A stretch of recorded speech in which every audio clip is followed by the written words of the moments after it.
sana, nongkrong sini, nongkrong di Urban Life. Halo semuanya, balik lagi sama aku Niken pada podcast Urban Life kali ini. Nah, pada podcast kali ini kita akan membahas tema tentang cerdas merencanakan masa depan. Nah, kita akan membahas tema kali ini dengan tamu spesial kita dari PT PNM. Nah, disclaimer aja nih ya, buat yang belum tahu PNM itu apa. PNM itu sendiri berdiri pada 1 Juni 1999 yang bergerak pada pembiayaan mikro dan ultramikro. Nah, saat ini kita sudah bersama dengan Bapak Suryadi selaku Kepala UPIS PT PNMIM. Nah, halo Bapak, saya panggil Pak Suryadi aja Pak. Oke.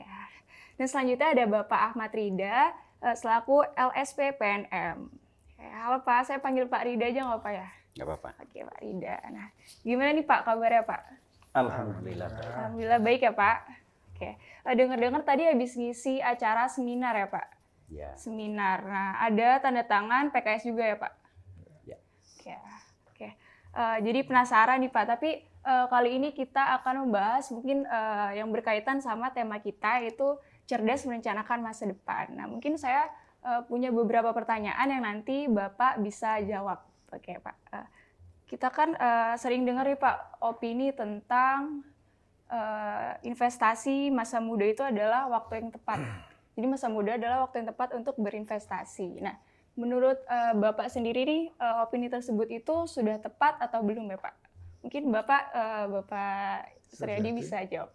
Wah, itu tepat sekali. Karena investasi itu tujuannya untuk menghimpun aset di masa yang akan datang yang dimulai saat ini.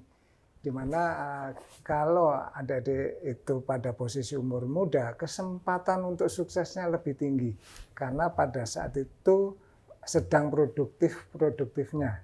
Sayang kan kalau pas produktif, alokasi asetnya tidak terarah. Nah, ini harus diarahkan ke masa depan berupa investasi. Makanya semakin dini semakin baik. Jadi semakin dini semakin baik ya Pak untuk berinvestasi. Nah, kalau untuk menurut Bapak Rida sendiri nih gimana nih Pak? Cerdas merencanakan masa depan. Iya. Masa depan itu kita bicara tentang pencapaian ya. Keinginan kita, hope kita apa. Dua sebenarnya. Ada value, ada financial.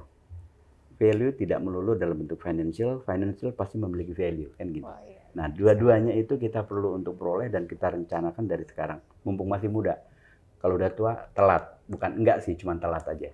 Gitu. Oke, berarti opini tersebut tuh sangat tepat sekali ya Pak? Iya.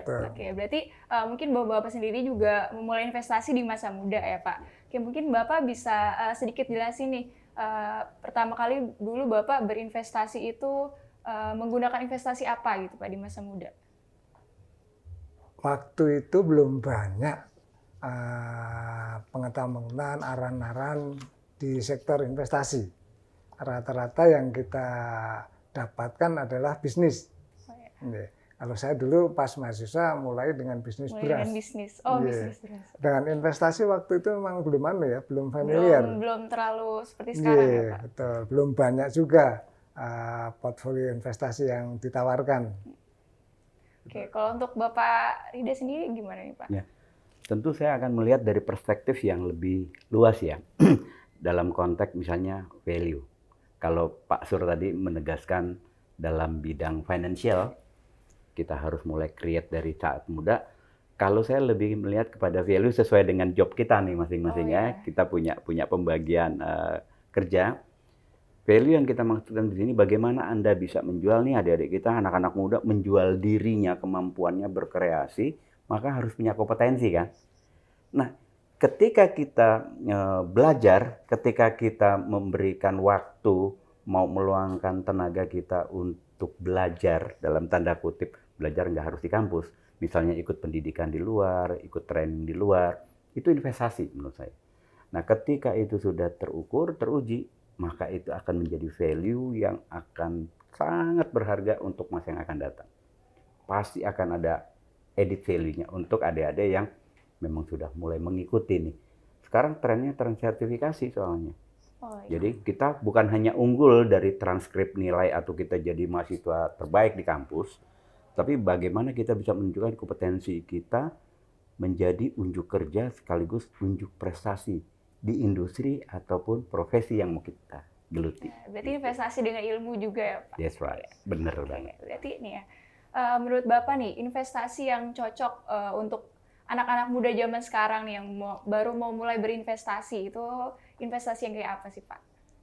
Mungkin Bapak bisa jawab dulu. Ada dua yang perlu dipisah, yaitu belajar investasi dan berinvestasi beneran. Kalau belajar investasi mungkin skalanya coba-coba dalam skala kecil dengan keterbatasan yang ada, silahkan. Passionnya apa? Silahkan, kan namanya belajar kan, dilanjutkan aja. Tapi kalau mau berinvestasi, kita harus mengetahui ilmunya dulu. Ya, mengetahui ilmunya dulu karena tingkat inklusi kita di dunia kampus itu sudah 80%, tapi tingkat literasinya baru 40%, ada gap. Di mana mahasiswa langsung berinvestasi nggak dibekali dengan ilmu. Ya ini mungkin hasilnya kurang maksimal. Kalau mereka mengalami literasi dulu, baru inklusi, ini akan luar biasa. Nah, kapannya tergantung dari kondisi finansial masing-masing. Berarti yang paling terpenting itu belajar berinvestasi dulu. Betul. Seperti itu ya Pak. Oke. Kalau menurut Bapak Ridi sendiri, investasi apa nih yang cocok? Nah, saya melengkapi apa yang sudah disampaikan oleh Pak Surya. Jadi investasi kalau zaman kita dulu tuh yang kebayang adalah jumlah rupiah yang jutaan. Kalau sekarang modal latihan pakai 10.000, 100.000, kita udah bisa tuh. Udah bisa mulai masuk ke pasar saham, pasar uang, reksadana, bla bla bla ya. Nah itu yang pertama. Yang kedua tadi ada dua diksi yang kita dengung-dengungan. Jadi ada kompetensi, ada investasi. Kalau nggak mau merugi, harus punya kompetensi. Kalau mau mengembangkan kompetensi, dia harus berinvestasi. Ini dua hal yang sangat erat melekat. Dan bukan hanya pada anak muda, bahkan pada orang tua juga semua.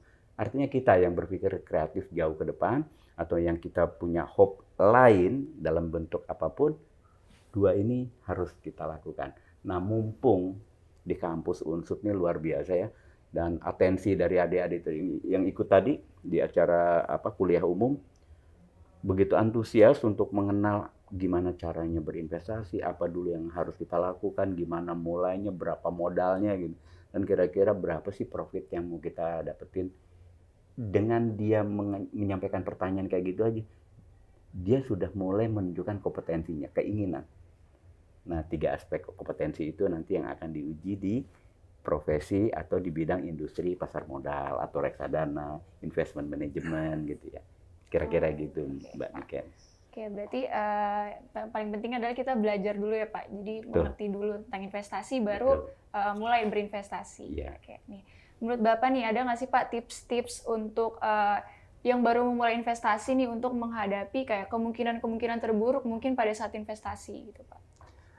Yang pertama adalah kita memahami risiko dulu. Risiko investasi apa? Juga risk appetite kita itu masuk yang mana, yang moderat, yang sedang, atau yang agresif. Kemudian kita harus mengetahui tujuan keuangan kita. Nah, kalau sudah tahu risk appetite kita, sudah tahu tujuan keuangannya, baru kita pilih investasinya. Kalau kita memiliki keterbatasan waktu, keterbatasan aset yang akan diinvestasikan, kemudian keterbatasan ilmu, kita memilih investasi-investasi yang mengatasi hal itu. Misalnya, kalau untuk langsung masuk ke pasar modal, itu perlu tiga-tiganya. Tapi kalau untuk masuk ke reksadana, itu nggak perlu tiga-tiganya. Karena diwakili oleh manajer investasi untuk berinvestasi di pasar modal. Berarti tergantung ya Pak, jadi mengetahui dulu resiko yang paling sedikit itu yang mana. Gitu. Oke, kalau menurut Bapak Rida sendiri nih? Sama, yang paling penting adalah perencanaan dulu ya, kita plan dulu. Kita udah tahu plan kita mau kemana, tujuannya, kita ukur resikonya. Jadi jangan asal masuk aja gitu, mentang-mentang kita lagi punya duit banyak, langsung tiba-tiba pengen, udah banyak sekian, jangan dulu. Kenali dulu resikonya, kemudian sesuai dengan ukuran kita. Kita udah tahu nih risikonya tinggi, ya jangan tinggi-tinggi dulu. Belajar dulu, namanya juga belajar kan. Mulai dari yang kecil-kecil, mulai dari yang paling mudah. Setelah itu, kalau udah mulai terlatih, instingnya, daya kreatifnya, informasinya, datanya. Siapa yang menguasai informasi dan data, dia akan lebih duluan maju. Kalau kata Alvin Toffler ya, itu ada gelombang ketiga. Dulu ada era pertanian, kemudian ada era industri. Di era sekarang nih, era digitalisasi. Siapa yang pegang informasi, siapa yang pegang data, dia kuasai dunia. Buktinya memang benar ya sekarang. Nah itu artinya ketika kita menetapkan plan kita, tujuan kita tahu dulu nih mau ngapain. Ukur dulu risikonya seperti yang disampaikan oleh Pak Sur ya. Kalau saya nyapa beliau Pak Sur. Pak Sur. Nah, Pak Suryadi. Kalau dilengkapin malah aneh gitu kan. Pak Sur. Jadi bukan kan Pak Sur. Nah, apa yang disampaikan Pak Sur tadi sebagai ekses ataupun dampak resiko itu diukur dulu. Latihannya jangan yang langsung high risk, yang pelan-pelan dulu, yang low risk gitu. Nah, itu. Di dalam dunia kerja dan di dalam dunia investasi itu mirip-mirip. Kalau di dunia kerja, yang dicari adalah yang kompetensi. Untuk mengukur orang itu berkompeten atau tidak, duduk atau didik. Kalau duduk, artinya dia suruh kerja, didiknya belakangan. Tapi kalau didik dulu baru duduk, artinya dia dididik dulu, ikut diklat dulu, training dulu, setelah oke, baru dia duduk kerja. Itu pilihan tergantung daripada style dan gaya, juga kesempatan yang dilakukan oleh manajemen. Jadi mau berinvestasi, mau berkompetisi, yang penting Anda kompeten. Gitu. Oke, Pak. Berarti bisa dimulai dari yang mungkin resikonya paling kecil dulu Kecil-kecil ya Pak. dulu. Dari kecil-kecil dulu, baru nantinya bisa ditambah lagi. Oke Yes. Pak. Oke. Mungkin Pak di samping berinvestasi nih, kita kan juga butuh skill atau sertifikasi nih Pak. Nah, menurut Bapak sendiri nih, sertifikasi atau skill apa sih yang cocok untuk anak muda mungkin seperti saya nih Pak, untuk bisa bersaing gitu di dunia kerja? Yang pertama passion kita apa? Karena ternyata dunia kerja itu beda dengan bekal apa yang kita raih di kampus. Misalnya seseorang yang sukses di industri keuangan belum tentu dia dari ekonomi. Orang yang sukses bisnis komputer belum tentu dia dari komputer. Ya, itu makanya passion kita itu kekuatan tenaga dalam yang dimiliki oleh masing-masing individu yang harus diasah. Nah, untuk menemukan itu mungkin ya perlu diasah dan perlu bimbingan. Mungkin orang-orang yang ahli untuk kucer-kucer gitu ya, untuk membimbing kita. Kira-kira yang cocok untuk kita itu apa? Itu dulu. Kemudian yang kedua, mencoba, melangkah. Karena kita tidak akan pernah tahu kalau kita nggak pernah melangkah. Salah sekalipun. Karena ketika kita jalan, pasti ada ruang-ruang yang kita bisa nyalip di tikungan. Tapi kalau kita tidak melangkah, nggak akan dapatkan itu. Baru setelah itu kita menata diri, koreksi diri untuk mempertajam passion kita tadi. Oke, berarti passionnya dulu ya Pak, tahu sukanya apa dulu, mungkin baru bisa mencoba. Ya. Kalau menurut Bapak Rida sendiri gimana nih Pak? Nah, ini kalau kita bicara tentang sertifikasi, tentu kan kita bicara untuk industri mana nih sertifikasi. Sertifikasi itu kan adalah bukti bahwa kita memang sudah dinyatakan kompeten. Kalau sertifikasi kompetensi ya. Nah, misalnya gini, joknya teman-teman nih, saya dengar ya, kalau lagi pada nongkrong di warung kopi itu, antara orang gila sama orang jenius itu bedanya tipis. Kenapa? Terus, kok bisa gitu? Iya. Contohnya gini, dalam obrolan ya, gila lu ngebut di tikungan kayak begitu. Lah iya, Valentino Rossi yang ngajarin. Ngajarin, dia lihat di TV, Valentino Rossi ngebut nyalip di tikungan. Bedanya kalau orang gila, dia nggak terlatih. Dia nggak pernah berlatih, dia nggak pernah diajarin, nggak pernah dibimbing. Begitu juga misalnya kita dalam konteks berinvestasi ya. Kalau nggak ada yang bimbing, nggak ada yang ngajarin, wah itu bahaya tuh, cilaka. Ini bahasa-bahasa gaulnya kan gitu ya. Oh gitu ya? Iya. Kalau Valentino Rossi dia berani ngebut, dia berani nyalip di tikungan, dia yakin sama motornya, dia yakin sama kemampuannya, dia jago nih ngebut. Sehingga dia berani nyalip di tikungan. Satu. Terus yang bikin dia yakin begitu dia ngegas, sekenceng-kencengnya tuh motor, kok dia nggak takut sih? Nah orang takut sama orang jenius itu juga bedanya tipis. Makanya bahasanya gilo lendro gitu tuh, gila lundro gitu. Indro Warkop kan itu tuh, jadi gila lundro. Nah kalau ini dibalik, bahwa orang gila itu sebenarnya ya beda-beda tipis sama orang jenius, maksudnya itu. Valentino Rossi dia berani begitu ngebut karena dia punya kemampuan, ya, punya skill. Kenapa? Karena itu udah terlatih. Pengakuan itu yang namanya yang bisa diberikan sebagai bukti sehingga dia dapat pengakuan yang namanya rekognisi, diapresiasi dia sebagai juara, dapat hadiah. Nah pertanyaannya, kok berani ya ngebut segitu kencengnya gitu? Karena dia yakin ada alat yang mampu menyelamatkan dia dan harus berhenti kapan dia bisa pakai alat itu. Berinvestasi, belajar supaya dia bisa meningkatkan kompetensi itu.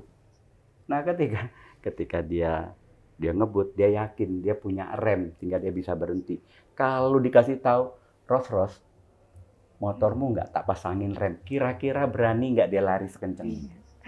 Ya berani ya, Pak. Nah, dengan begini kita harus mikirin nih, kalau kita mau berinvestasi, itu dulu deh kira-kira kita kayak mau balapan. Gitu kira-kira ya. Disiapkan dulu ya, Pak. Yes, jadi supaya dapatkan pengakuan atau rekognisi, ya harus belajar dulu. Nanti baru di-certified untuk mendapatkan pengakuan. Oke. Gitu.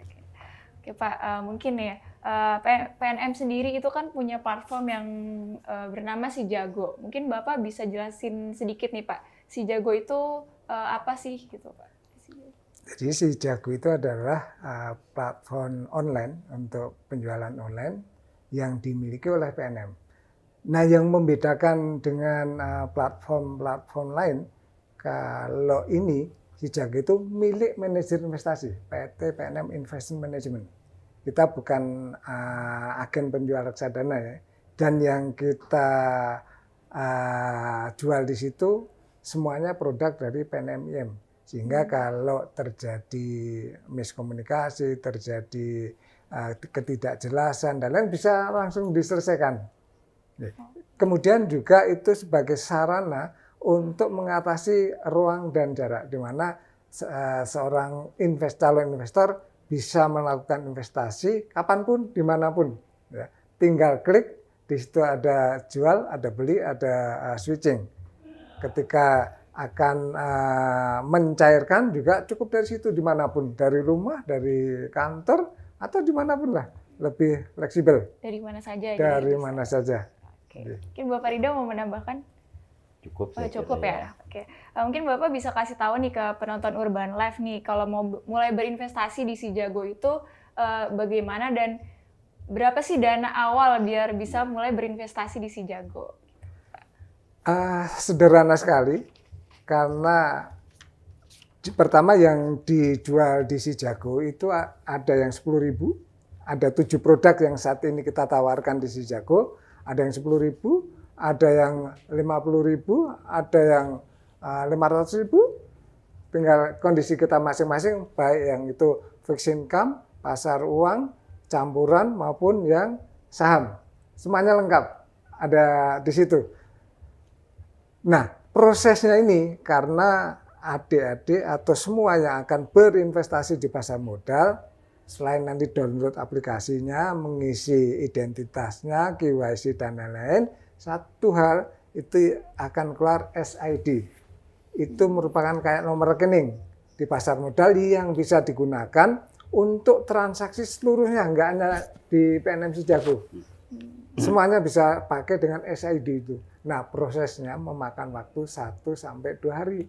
Ini yang agak lama cuma di sini aja karena ini prosesnya ada di KSE, Custodian Central Effect Indonesia.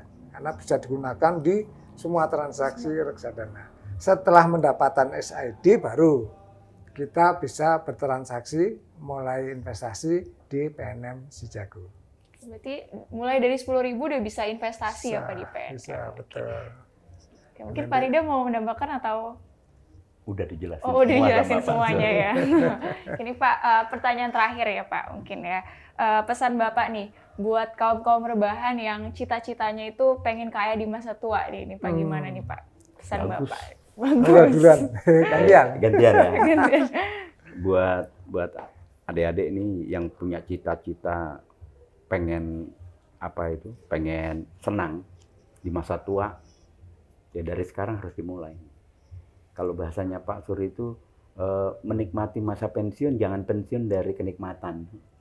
Paham ya itu? Wah itu Jangan bagus pensiun sekali. dari Iya, artinya jangan berhenti kita bisa menikmati hari tua kita.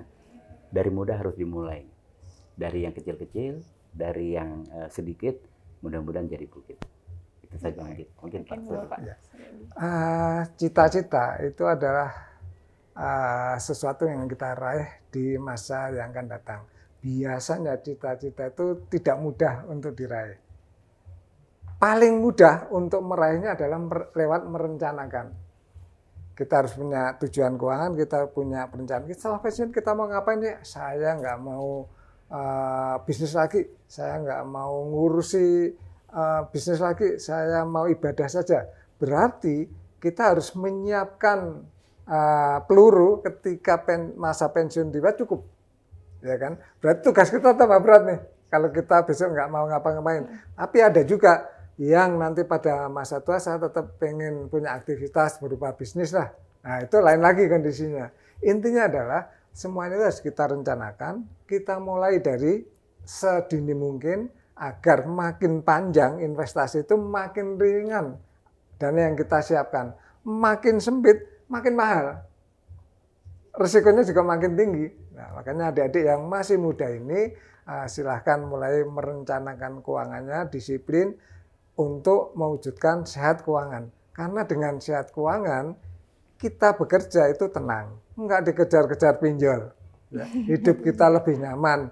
Otomatis itu akan menjadi modal dasar kita untuk bekerja lebih baik, lebih produktif, lebih perform. Dengan begitu maka pendapatan gaji pasti akan mengikuti. Sehingga kita bisa merealisir rencana-rencana keuangan kita tahap demi tahap pada saat pensiun tiba seperti yang dikatakan oleh Pak Rida tadi, kita bisa menikmati pensiun, bukannya pensiun dari kenikmatan. Berarti merencanakan dulu ya Pak, paling Betul. penting merencanakan dulu nanti pensiunnya mau seperti apa. Betul. Nah, menutup pernyataan atau closing statement kita nih dari hasil kita ngobrol-ngobrol ya. Sehebat apapun kita membuat perencanaan, tapi jangan lupa tetap ikhtiar, tetap berdoa karena semua itu kembali kepada Tuhan. Tapi usaha kita sebagai manusia tetap harus best effort. Gitu. Kita berikhtiar, kita berusaha, nanti Tuhan yang menentukan. Hasilnya terserah bagaimana Tuhan. Tapi usaha tetap harus kita mulai. Gitu. Jadi belajar keras, belajar cerdas, belajar ikhlas. Belajar keras, belajar cerdas, belajar ikhlas teman-teman. Oke, nggak kerasa nih kita udah berbincang-bincang sama beliau-beliau ini yang udah ngasih insight banyak banget. Dan sebenarnya masih banyak banget yang pengen ditanyain Pak, tapi waktunya ternyata udah habis. Saya mau mengucapkan terima kasih banyak pada Bapak Suryadi dan Bapak Rida yang udah berkenan hadir dan menjadi narasumber pada podcast kali ini. Dan buat teman-teman semua yang udah nonton, makasih. Jangan lupa ditungguin terus podcast selanjutnya. Dadah! Terima kasih.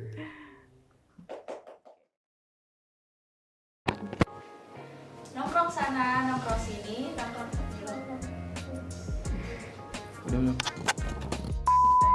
dari PTPN ya. Nah buat yang nggak tahu PNM itu apa, PNM itu sendiri berdiri pada tahun 1999 yang berdiri lagi dong. Buat yang nggak tahu PTPN itu apa, disclaimer aja ya, PNM itu sendiri berdiri pada